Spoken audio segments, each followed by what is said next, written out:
kiboko ya wadada wote Tanzania, yeah, na wale wanaojipendekeza nchi jirani. Leo nataka nikuulize swali.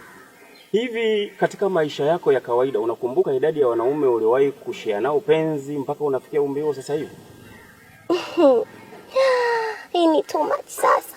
Okay, fine. Kwa sababu umeniuliza na matarajio yako ya kwamba usikie jibu kutoka kwangu. Okay, mimi kwa upande wangu nakumbuka kwa sababu kitu nimekifanya, so siwezi kukwambia kwamba eti sikikumbuki, hapana.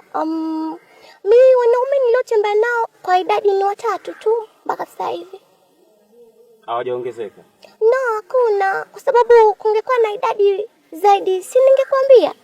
Ni wanaume 3 tu. Jamani, kweli 3 tu madam? Bwana, na nini too much bwana, mnaongelea vitu gani hivi? Si nimeshakwambia kwamba wanaume niliowahi kutembea nao ni 3. Kutana naye basi kipo ambacho nitamwambia.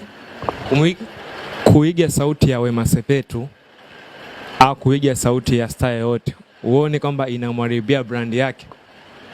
Hapana. Nini hapana? Inategemea, kwa sababu unajua kitu kingine unaweza kuwa unakifanya pia ni kizuri, naye mwenyewe ambaye unamwigiliza atakuja akafurahia kile kitu. Kwenye upande wa biashara, sababu patakuwa na watu wawili ambao unaweza kucheza sauti moja, si ndivyo? Uone pataleta competition kwenye upande wa biashara na maisha mengine? Sio sana, kwa sababu mimi sauti tu ila sifanani naye. Faida gani ambayo umepata au unaipata kupitia hicho kitu ambacho unakifanya? Nyingi. Kwanza watu wanazidi kunikubali. Kuna wengine wanazidi kunipenda zaidi kwamba akae na mimi nipigane story nimuongelee kama madam. Sio kupata deals kwenye baada ya kufanya hicho kitu na kuweza kutenda kwenye mitandao? Hapana. Hata milango yote ilofunguka hivi sasa, deals, biashara, kazi, stuff like that? Kiukweli hamna, ila mimi ndo ninategemea kufanya vitu ambavyo tofauti ili niwashawishi watu, kwa sababu ni vigumu kumshawishi mtu kwenye jambo kama hili. Katika mahusiano ya Wema Sepetu na I think kwamba unafuatilia, of course, sababu ni mtu ambaye unampenda. Mahusiano gani ambao unaamini kwamba the best kwa Wema Sepetu? Nasibu na madam. Kwa nini Nasibu na sio watu wengine?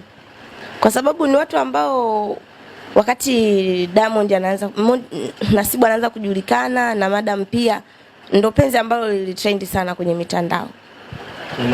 Unafikiri Wema Sepetu ana miss Diamond? Inawezekana, tena wote kucha wanamisiana. Kwa nini ana miss? Kitu gani ambacho unaona kwamba Wema anakimiss kwa Diamond? Sababu Wema ni star, ana hela, na deals sasa hivi anafanya deals na Star Times. Kitu gani ambacho unaona Wema ana miss? Ni kweli ni star wa mdafu, unajua kwenye mapenzi bwana hamna ustala nini, kwa hivyo. Kwa sababu yeye kuna vitu vingi ambavyo kamfanyia, na kama watu sisi tumai kusikia, japokuwa hatuna uhakika kwamba Nasibu kuna vitu ambavyo alikuwa anasaidiwa na madam. Kwa hivyo kila mtu akikaa lazima akumbuke mema ya mwenzie, sio tu mabaya. Nyembo TV.